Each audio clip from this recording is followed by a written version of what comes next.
Bonjour et bienvenue à Japanante. Japanante, l'année dernière, c'était 5000 personnes qui sont venues sur le salon. Et pour cette nouvelle édition à la salle de la Carrière à Saint-Herblain, les 19 et 20 avril 2024, eh bien c'est beaucoup plus de place, beaucoup plus d'exposants.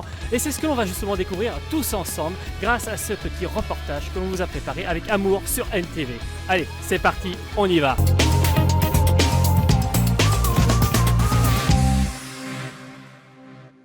Cette année, c'est une présidente qui était à la tête de l'association de Japanante et donc elle nous fait l'honneur de sa présence. Alors, qui est cette présidente? Alors bonjour, je m'appelle Ricard Juliette et je suis la présidente de la 13e édition, voilà, étudiante à Polytech Nantes. Donc, est-ce que tu peux nous parler un petit peu de l'association Japanante? Qu'est-ce que c'est? Quand est-ce qu'elle est née? Puis alors, qu'est-ce que ce salon? Alors elle est née il y a assez longtemps avec le club Polymanga. C'est une association 100% étudiante avec quelques anciens qui viennent nous aider chaque année, on les en remercie. On essaye de promouvoir la culture japonaise chaque année et c'est notre but.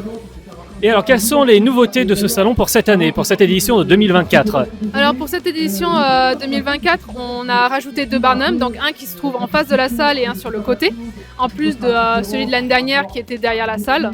Et on a aussi plus de place devant la scène pour améliorer au niveau du concours cosplay avec le public, qui c'était un peu plein l'année dernière et on a essayé de prendre ça vraiment en compte. Et voilà. Parmi les nombreuses activités proposées, vous avez soit du karaoké, mais aussi vous avez pas mal de jeux vidéo possibles avec différentes associations qui sont venues présenter leur matériel et leurs activités qui sont à disposition du public.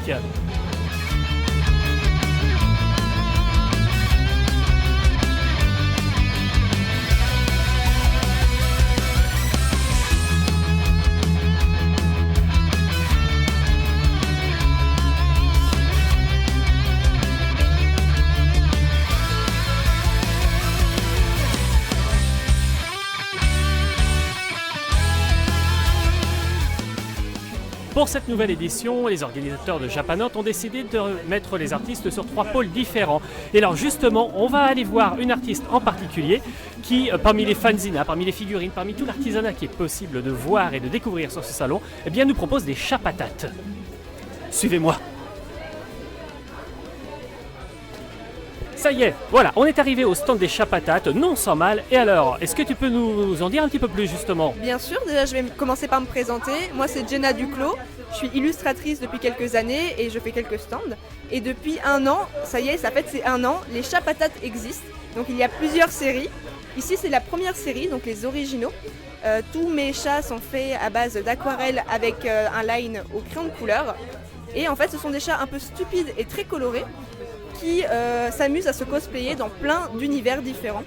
Donc on a les Azminotels, des thèmes Halloween et quelques drapeaux. Et j'en ai pour projet d'en avoir vraiment une infinité parce que tout est possible avec le chat patate, c'est ça qui est vraiment super rigolo. Que dire de plus?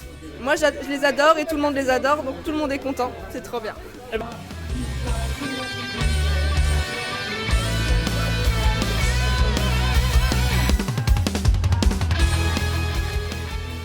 Du goodies, et bien voilà tout ce qu'on peut trouver évidemment ici, qui va faire plaisir à évidemment beaucoup de monde.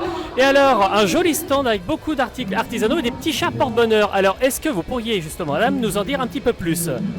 Alors là, c'est les petits chats porte-bonheur origine japonaise qui s'appellent Maneki. En fait, c'est exactement le nom, c'est Maneki Neko, c'est-à-dire que c'est les chats Maneki. Et origine japonaise, maintenant, ça se trouve partout.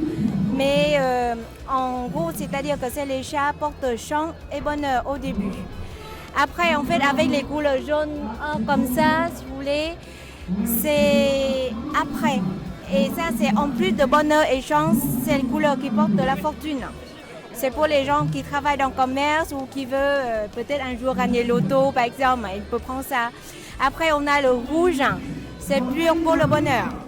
Voilà, donc c'est les chats porte-chance bonheur japonaise. D'accord. Et alors, je vois qu'il y en a certains qui ont la patte droite levée, d'autres qui ont la patte gauche levée. Est-ce que ça a une symbolique particulière? Normalement, c'est la patte gauche. Après, si vous voulez, c'est avec le temps, des fois, il change un petit peu, mais c'est pour dire que voilà, ça change un petit peu de modèle pour que ça touche pas tout le temps la même chose. Mais en général, enfin voilà, c'est normalement origine, c'est la patte gauche. Ouais. Après, si vous voulez, on a aussi les modèles pour les deux pattes aussi. Hein, mais là, Oui, je Non. crois en avoir vu en effet. Oui, ceux-là. Oui, voilà, qui ont il a les, pattes il a qui les deux bougent. pattes aussi, mais c'est une modèle qui change. D'accord. On va voir les nouveautés, mais voilà, c'est Bon. en général, c'est ça.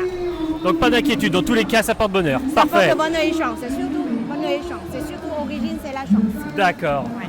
Bonheur, c'est ça, c'est le rouge, mais après, c'est vraiment origine, c'est le chat porte-chance.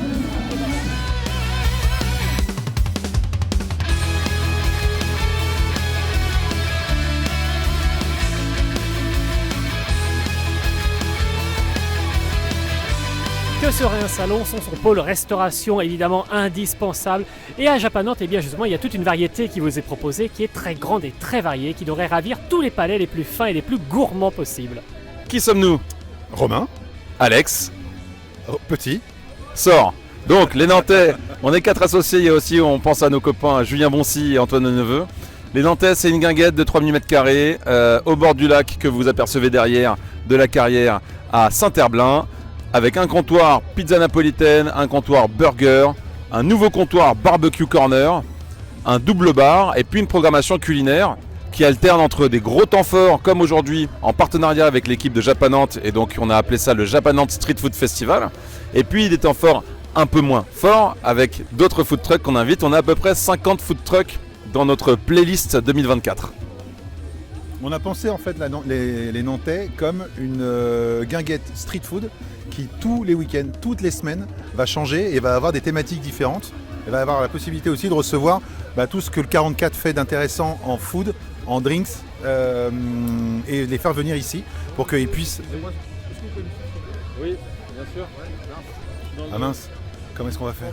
On va finir. Il s'est fait embarquer. Il s'est fait prendre. Mais ça c'est aussi la beauté de ce Japanante, parce que du coup il y a quand même une très très grosse manifestation de cosplay avec plein de gens qui se déguisent et qui font des choses absolument hallucinantes.